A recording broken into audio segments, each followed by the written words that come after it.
Should white people adopt people of color? Adopted kids are more screwed up than biological kids. What do y'all think? I know some screwed up kids with two parents. My cousin's friend, I hung out at his house. They were doing poker last week, and he's full Asian, and both of the parents are white and adopted since he was a kid. He just graduated college, has a job. Do you think he screwed up at all in any way? No, he had all his white family members that he's in with playing the game with him. He seemed pretty happy. I think you could be screwed up emotionally, having identity issues or whatever, or it could be a beautiful, loving thing and everything works out fine and there's just, normal problems. I think most people are screwed up, with or without it. And what even is screwed up? What's that? Because I'm screwed up. I'm screwed up. I'm screwed the f up. I'm really curious about you two first. Yeah. I know so many biological kids that are screwed up. And they were raised in like a healthy, nuclear, cliche, white picket fence family. And I know several adopted kids that are so successful, that are doing great. I mean, that's exactly what we said. Miles, she went to the Olympics and she was adopted. Can I move? Like, she changed my mind a bit. But you can be successful and screwed up, though. And like, she has a point there. I can't. No, I can strongly disagree with that. No, because like, the thing is, she changed my mind on that because like, as a foster kid, and like somebody who went through all that, we are f***ed up. Like we go through so much, like through that whole process, seeing and feeling neglected from like the foster parents. But I don't let my past, where I grew up, like define who I am to make me screwed up. Yeah, so I'm on strongly agree because I've been through a few therapeutic boarding schools, wilderness programs. One of them, I remember, it's a place where wealthy parents send their children, so it's privilege. And even with all that privilege, everybody there was messed up, just saying like, weren't stable, whether it was a drug addiction or just like bad temper or violence. Adoptees all carry this trauma. Maybe it has something to do with identity and not knowing a lot about our background. Well, some of us not knowing a lot about our background. I think like we don't even have a birthday. And me personally going through that and growing up in a colorblind environment, it's kind of like we were left to fend for ourselves. And I think any children that have to fend for themselves are gonna go through some messed up shit. If you took a group of 100 kids with a stable family that raised them, and then 100 adoptees, who's more screwed up, do you think, on a balance of probabilities? 100 and 100. Probably the adoptees. If you do that test, I feel like. There's just so much that people that are adopted, like she said, the trauma that they carry and things that we wouldn't even be able to imagine. Like that would mess you up. Not knowing who your parents are, your family, your birthday, where you came from, like I wouldn't even know what that does to you. Transracial adoption should not be allowed. What I say? Yeah.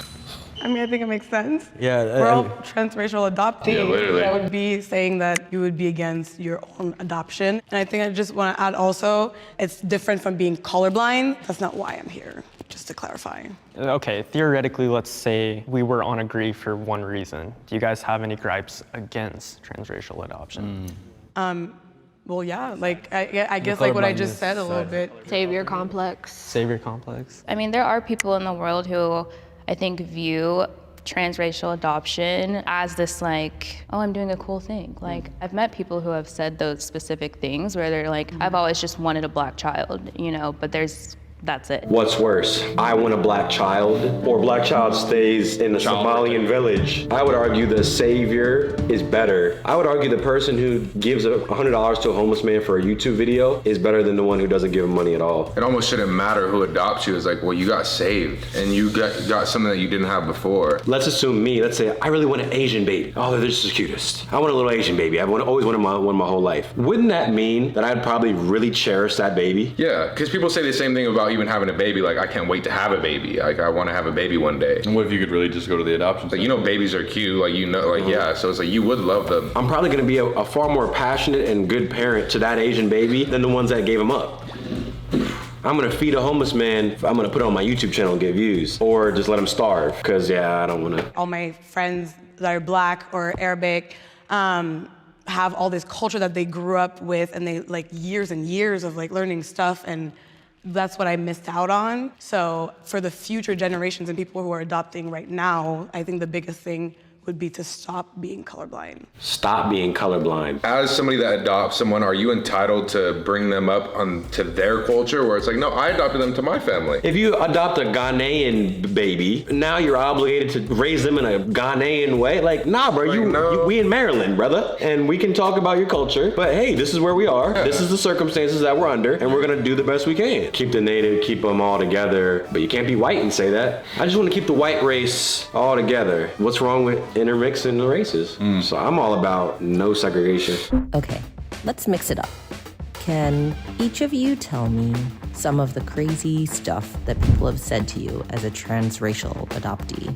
Okay, who are your parents? Because my parents are white, so they never know where they are in the crowd. Is that not a valid question? Do you know your parents? Like, sometimes they don't, I have no contact with them, but sometimes they do. I would ask that if I met somebody that was adopted, like, No, so one of what's my your aunts has relationship? an adopted 11-year-old, and their parents come by like once a month to do some weird, like they just still talk. So some people do know who they are. For me, it actually comes from other Asians. So the microaggressions, it's like, yeah, Eli's white, or hey, if we go to a potluck, you can bring them a meatloaf, right? I have used microaggressions against my own race.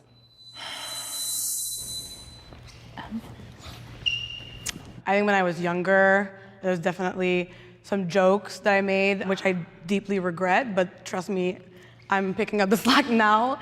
But I think it's also the fact that I was growing up countryside in like a predominantly white place made it so that like I accepted a lot of things, little comments or little jokes that I would just let slide, or people using the N-word. So I'm on strongly agree because I hated being Asian growing up. I despised it, man. My dad would give me a buzz cut, I had glasses, and so every time I went out, we just kind of would get looks because there's 5 adopted kids. And man, I just remember making the crudest, most horrible jokes because it, in a weird way, validated me as like an Asian almost, because in some way I felt like this is what was expected of me, to make these jokes, to make these comments, to make everyone laugh and feel comfortable about my adoption.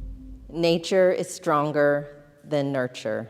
What do y'all think about that one? Nature is stronger than nurture. That's a bar.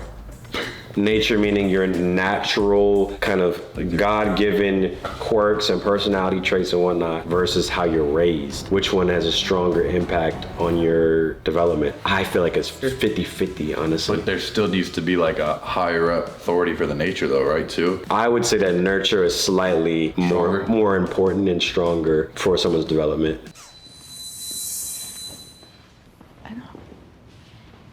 Nature is stronger than nurture. So your genetics are stronger than how you were raised. Oh, Yeah. okay. This is confusing. I know you said it. You said it correctly. We just, Yeah. yeah, it's just all the trauma, you know.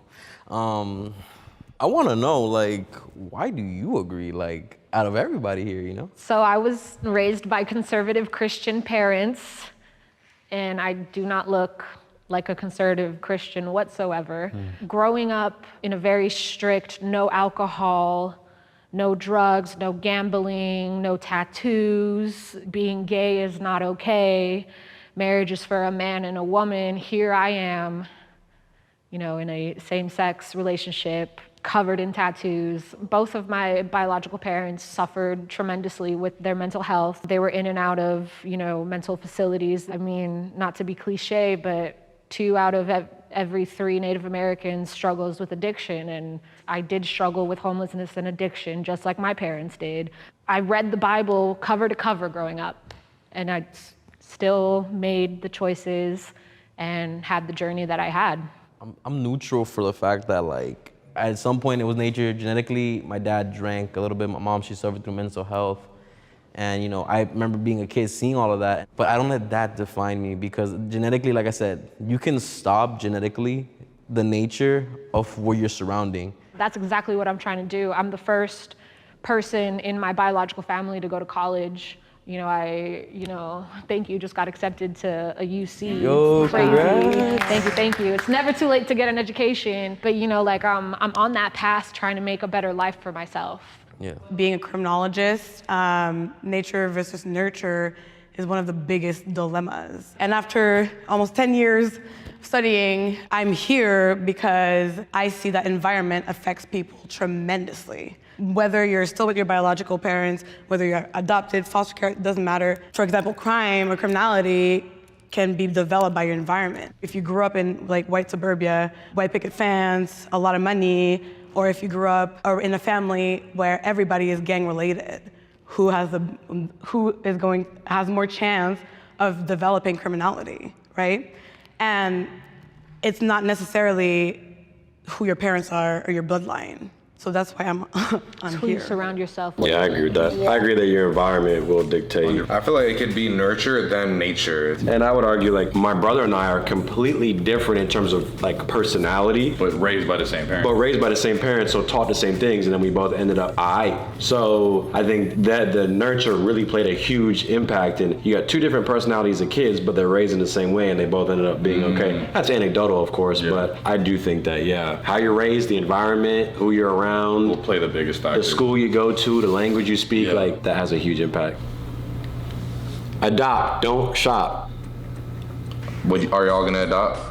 Nah. If you were to adopt, would you decide a different race? I mean, if I can go scope it out. What do adoption centers look like? A bunch of babies in like tanks. They got a menu, like. The black ones are there, the Southeast Asians over there. I'm gonna keep it a stack. I would do one in an African country. There was a kid on my soccer team growing up, adopted, white parents, and and he was from an screwed up, low key. Damn. No, but not crazy. Stuff that I can't even comprehend. More screwed up than you though. Like we didn't really speak about what he went through emotionally. He was from, I don't know which African country he was from, maybe Zimbabwe, maybe Nigeria or something. But he was super cool and he was the best at soccer. I would want an African baby because I would almost want to be like, hey, let's play some soccer. Not to say that the other races couldn't play soccer, but damn it. Yeah, I get that. Why do people want foreign cars?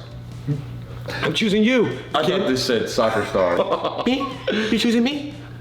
Me? No, not you. The one back there. Huh? Who's worse? The guy who specifically picks the mocha colored kid? Or that doesn't at all? Or the one that doesn't at all? I'm sure the people in the comments will have some thoughts on that. I would like some people who are adopted in the comments to speak up and say something. And let me know what it looks like, the center. Or if you know someone that's adopted, send them this video. And have them comment. Yeah. We're trying to learn something. Yeah, we're genuinely curious. Yeah, but this is what people think, but nobody says. What do y'all think?